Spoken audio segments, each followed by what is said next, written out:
A long time ago, I discovered the connection and refuge a bond with an animal could provide. This is Dolly, a 10-hand pony I rode to escape people around me who were unsafe.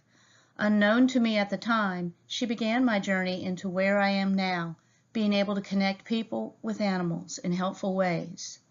As I came through the VSW training, I knew that I was not drawn to the vet clinic practice setting. Rather, it was to be my mission to bring the benefits of this training to the community level. Think taking it to the streets. As a community-based psychotherapist, I am passionate about making mental health care and enrichment activities involving animals accessible. As part of that, I regularly coordinate animal-based enrichment activities for communities like the one pictured here, a public housing community in Albemarle, North Carolina. This is Emily the Easter pony meeting kids in the neighborhood. In these settings, I often encountered from adolescents the assumption of being able to ride, and with it, the assumption of instant mastery, thrill, and entertainment. Dissatisfaction and discouragement was a common response to learning that riding was not a part of the activity. It seemed that when they learned the interaction was not centered around dominance or excitement, they deemed it of less value.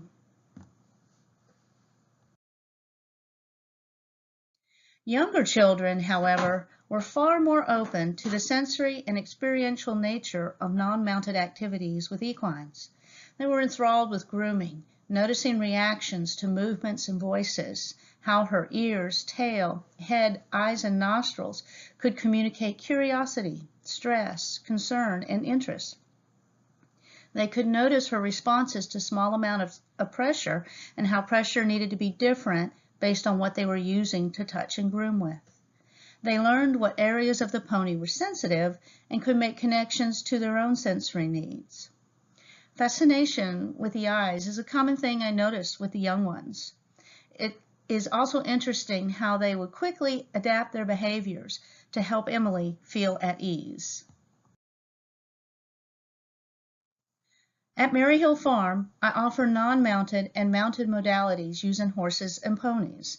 Here, a teen is experiencing the wonder of a napping month-old thoroughbred filly on her lap. Simple interactions such as this one that combine the ground, sounds of nature, serenity, being needed, offer reprieve and healing from grief, trauma, or difficult life events. My community-based psychotherapy also takes place in clients' homes, typically for people with multiple medical problems for whom travel is difficult. Clients have been both appreciative and amazed to find that their pet-related cares and concerns are valued, addressed, and advocated for, even if they may be at odds with the expectations of others.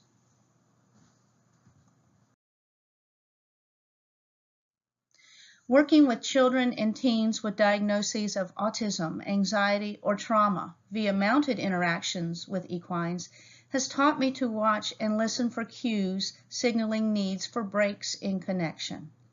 It is a highly stimulating activity, and for certain clients, I have noticed they can only tolerate brief periods of connection, and then they need a break.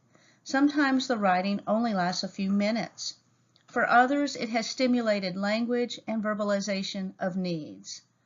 Observing the difficulties in sustaining connection has led me to develop additional activities at the farm, such as firekeeping, nature walks, outdoor play areas, along with a conventional office setting. Thank you, Vet Social Work. Thank you, Dr. Strand. Because of you, I am here, fulfilling my potential.